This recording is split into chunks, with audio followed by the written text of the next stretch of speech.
After World War II, one of Germany's wealthiest industrialists published a book with a remarkable title, I Paid Hitler.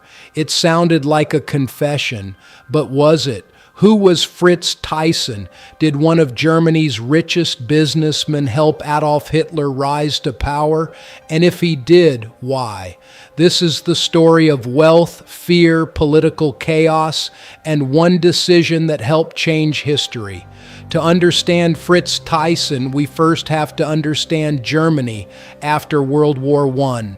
Defeat, the Treaty of Versailles, and crushing reparations left Germany humiliated and divided. Then came the disaster of 1923. Hyperinflation destroyed savings almost overnight.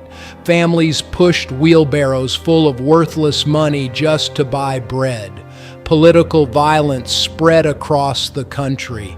Communist uprisings, street battles, strikes, and assassinations convinced many Germans that their nation was collapsing.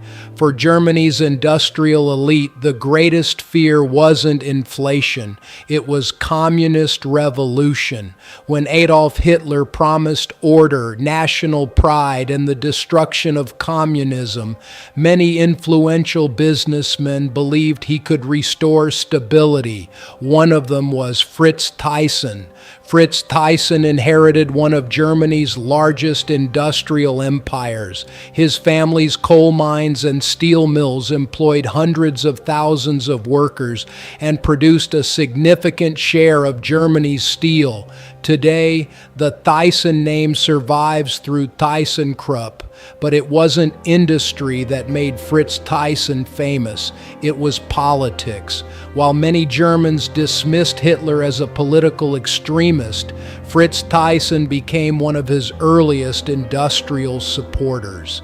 Historical evidence indicates that Thyssen donated substantial sums to Hitler's movement and introduced him to influential businessmen who had previously been skeptical of the Nazi Party.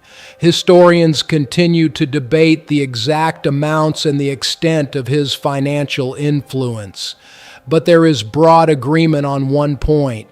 Thyssen gave Hitler something just as valuable as money: credibility. His support helped convince Germany's business elite that Hitler could restore order and stop communism. In January 1933, Adolf Hitler became Chancellor of Germany. Within months, democratic institutions disappeared, political opponents were arrested, and civil liberties were suspended. Many early supporters believed they could influence Hitler. History would prove otherwise. Everything changed in 1939. After Germany invaded Poland, Fritz Thyssen broke with Hitler.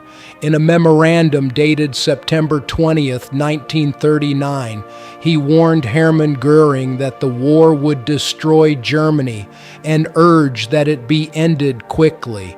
He also criticized the growing authoritarianism of the Nazi regime. His opposition was genuine, but it came after years of helping legitimize Hitler's rise.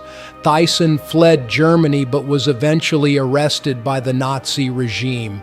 He was imprisoned in concentration camps and remained a prisoner until Allied forces liberated him near the end of the war.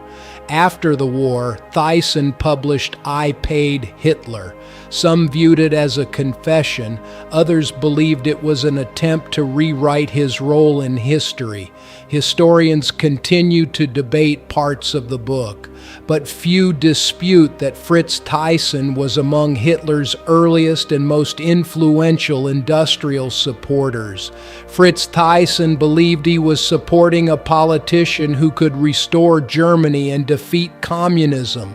Instead, he helped legitimize one of history's most destructive dictators. His later opposition cannot erase his earlier role in Hitler's rise. History reminds us that authoritarian movements rarely rise through ideology alone. They also depend on people with wealth, influence, and credibility who believe they can control them. Too often they discover they cannot.